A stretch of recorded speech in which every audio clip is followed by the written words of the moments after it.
Isa sa ilalim po sa debriefing ngayong araw ang mga guro ng Pangasinan National High School matapos ang pamamaril sa eskwelahan nitong Lunes. Pero ang mga estudyante sa susunod na Lunes pa magbabalik eskwela. May live report si Haji Rieta. Haji.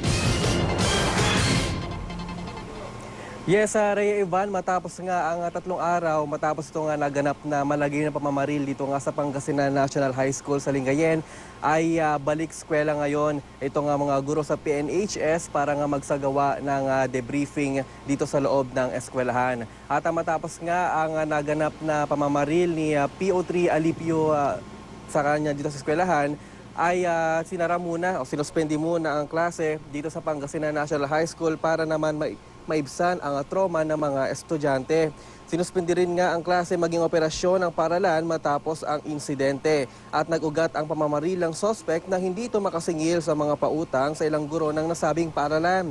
Sa listahang ipinakita sa GMA News ay aabot sa 39 ang bilang ng mga empleyado na mayroong nahiram na pera sa sospek.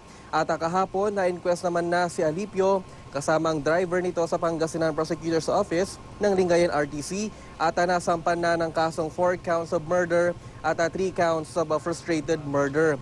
Ngayong araw naman, balik paaralan nga ang mga guro ng PNHS para naman sumailalim sa debriefing, pero ang mga estudyante sa Lunes pa pinapapasok. Sa ngayon nga ay may nakita na tayong mga pumapasok dumarating dito sa paaralan.